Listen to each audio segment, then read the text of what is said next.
This is a guest essay written by Scott Kahn.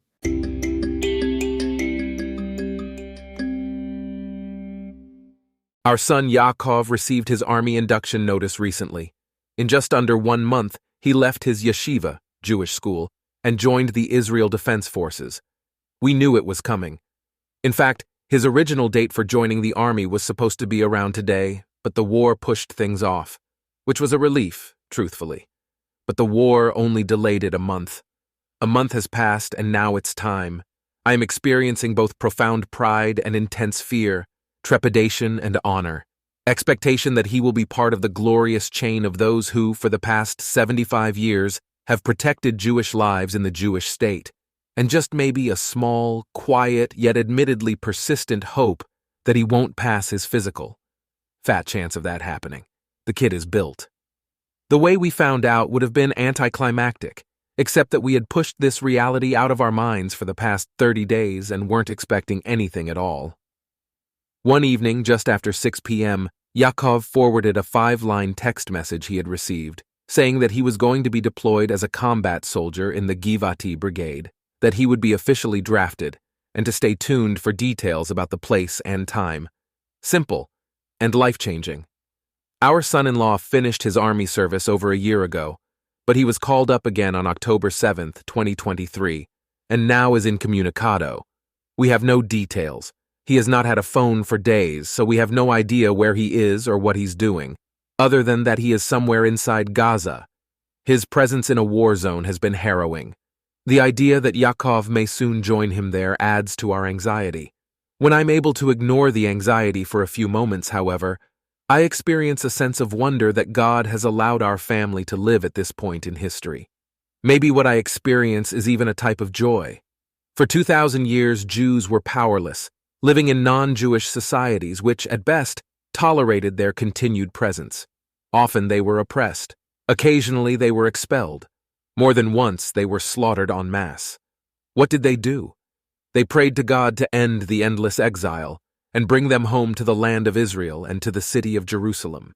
They expressed their undying belief in the final redemption, saying that while the Messiah may procrastinate, they would continue to wait for him every day. They dreamed of the faraway land that was their birthright, a land that, without its children living in its borders, was every bit as much in exile as they were. Jerusalem was barren, sorrowfully waiting for them to finally return. Their bond could never be broken. As the Tisha B'Av Nahim, console us prayer goes, console Hashem our God, the mourners of Zion and the mourners of Jerusalem and the city that mourns, that is destroyed, scorned, and desolate. She sits with a covered head like a barren woman who has not given birth. Therefore Zion cries bitterly, and Jerusalem raises her voice. Although they had been forcibly separated, the people of Israel and the land of Israel remained forever faithful. Israel never forgot their mother, Jerusalem, just as Jerusalem could never forget her children.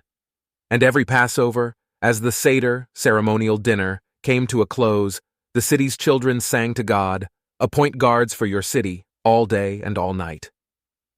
Composed in the 6th century in a ruined land of Israel, I imagine the poet writing that line and saying, "Should we truly ask for protection for a place from which the Jews have been expelled? Yet how can we not? For Jerusalem, no matter how she looks on the outside, is always our mother." I imagine generations of Jews reciting this line far from the land of Israel, century after century after century, and praying to God to send his angels to guard the city that sat, mournful without its children, its dwelling places destroyed, scorned without its honor, desolate with no inhabitants. And as believers who were the children of believers, they were sure that God had fulfilled their request, and that angelic guardians were watching over Jerusalem.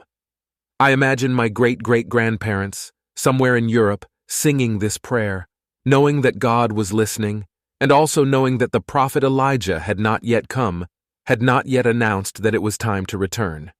Still, they prayed and sang, and knew that one day the fantasy would become real. Yes, they knew that God heard their prayer, but did it occur to them that very soon their prayer would be answered in a way that was unimaginable? Did it occur to them that very soon the city would no longer be desolate? that the city would be filled with Jews from across the world who had come home into its welcoming arms? Did it occur to them that very soon the land would bloom, that Israel would be prosperous and happy and filled with Jews, all of whom heard its subconscious, irresistible call?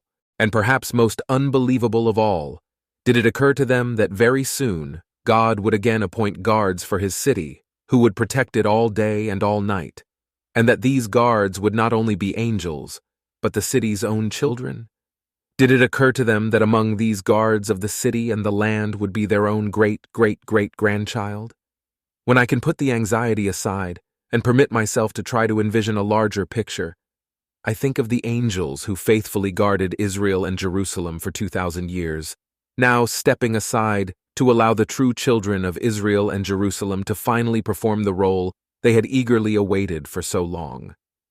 And with that image in my mind, I bless Yaakov that God help him, our son-in-law, and all of our brave soldiers to protect the people, the land, and the city, in health and in safety, armed with the knowledge that in spite of the terrible pain, our prayers are being answered and our dreams are coming true.